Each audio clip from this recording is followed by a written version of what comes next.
हमारे महाराज जी सुनाते थे,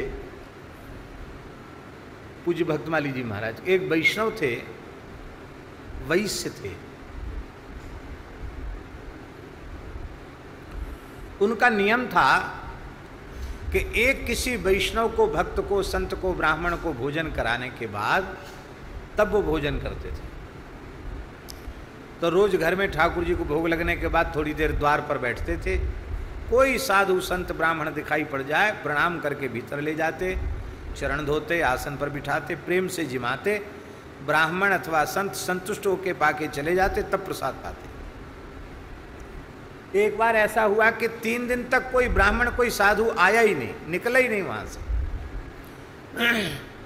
3 दिन तक उन्होंने कुछ नहीं खाया।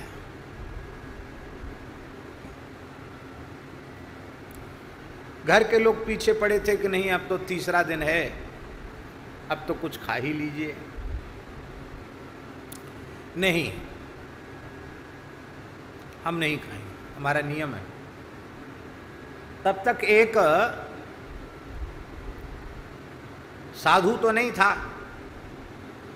पर साधु जैसी आकृति का था। दाढ़ी थी, पंचकेश थे, एक कुर्ता उर्ता जैसा पहना था, एक बहिर्वास लपेटे हुए था, तिलक वगैरह कुछ नहीं था, कोई माला तिलक कंठी कुछ नहीं था। तो सेठ ने सोचा कि कई बार पसीना में भी तिलक पूछ जाता है, ये देख के लगता कोई संत ही हैं, तो चलो अपने तो नियम पूर्ति होनी चाहिए, आज तीसरा दिन है। उसने प्रणाम किया, बोले महाराज चलो भोजन करो। हाँ चलो। भीतर गए, ना हाथ धोए ना पांव धोए, सीधे जाके बैठ गया भोजन की थाली पर। ना आचमन किया, कुछ नहीं, दोनों हाथ से खाने लग गया।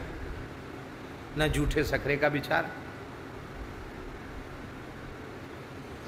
तो वैश्य तो वैष्णव था, घर में ठाकुर सेवा थी और संध्योपासन आदि वैदिक कृत्य करने वाला था।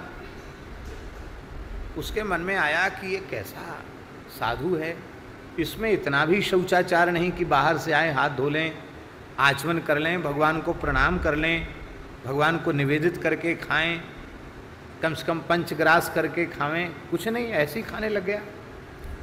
तो उसने बड़े प्रेम से हाथ जोड़ के कहा, महाराज एक बात बताओ, हमारे यहाँ प्रायः साधु ब्राह्मण भोजन करने कृपा पूर्वक पधारते ही हैं, आज आपने भी कृपा की है, तो आपने ना हाथ धोया, ना पांव धोया, ना आपने आचमन किया,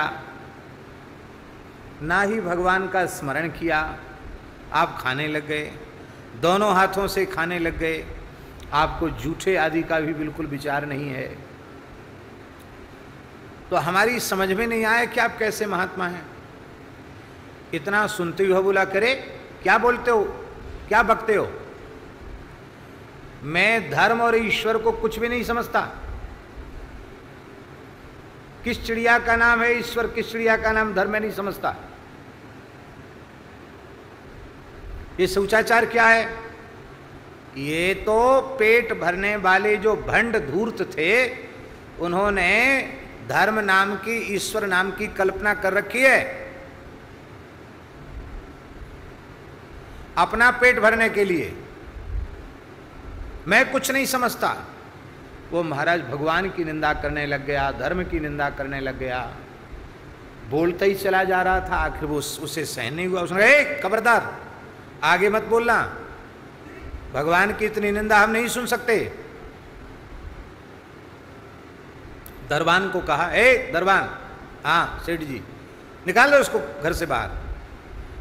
ऐसा दुष्ट आदमी घर में घुसा है, रे राम राम राम राम, ऐसे का मुंह देखना महापाप। बाहर निकाल दिया। वो थाली में जिसने उसने भोजन वोजन किया था, वो थाली वाली भी सब बाहर फेंकवा दी, फेंको सब फेंको। बहुत दुखी हो गया, राम राम, क्या हमारा पाप उदय हुआ, ऐसे व्यक्ति का मुंह देखना पड़ा। कुछ नहीं खाया उस दिन।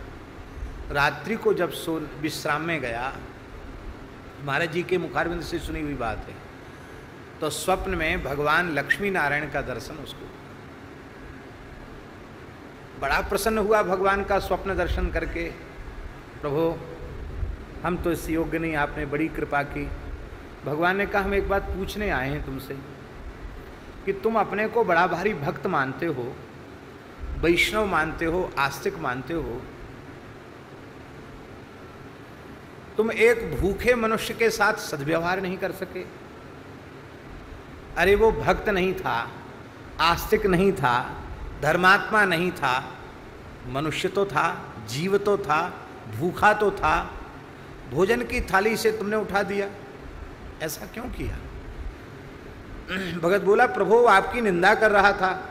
भगवान हंसने लगे, बोले वो आज से कर रहा है, जब से पैदा हुआ, जब से होश संभाला है उसने, तब से लगातार वह मेरी निंदा ही करता है, धर्म की, ईश्वर की निंदा करता है। पर उस अधर्मी व्यक्ति को, उस निंदक को हमने एक दिन भी भूखा नहीं रखा, और तुम उसे एक समय भरपेट भोजन भी नहीं करा सके, भोजन की थाली से उठा दिया। मैं ऐसा विचार प्राणियों के संबंध में करने लग जाऊं कि जो मेरे शरणागत भक्त हैं, जो मुझे भजते हैं, उन्हीं को रोटी पानी देंगे, उन्हीं को भोजन देंगे, उन्हीं को अन्न वस्त्र देंगे, उन्हीं को सूर्य चंद्र का प्रकाश देंगे, तो बिना प्रलय के महाप्रलय हो जाएगा। मुझे मानने वाले, ईश्वर को, धर्म को मानने वाले कितने लोग हैं, पर मैं जीवों के दोषों की परवाह न करते हुए अपनी ओर से उन पर कृपा करुणा करता हूं। आस्तिक प्रेमी भक्तों का पालन पोषण तो करता ही हूं, उस घोर से घोर नास्तिकों पर भी कृपा करता हूं। भले ही वे मेरे अस्तित्व को नकारें, पर फिर भी मैं उन पर कृपा करता हूं। तो महाराज जी कहते थे, इसके बाद सेठ ने रोते हुए स्वप्न में भगवान से कहा कि प्रभु अब मैं भेद रहित होकर जीव मात्र की सेवा नारायण मान करके करूंगा। सब नारायण, ये स्थिति है। इसलिए जड़ चेतन जग जीव जत सकल राममय जाने, बंदों तिनके पद कमल सदा जोर जो पाए। भगवान केवल अपनी करुणा से ही हम सबका पालन कर रहे हैं। हमारे में, अपने में ऐसे गुण नहीं है कि इतनी कृपा भगवान की हमें मिल सके।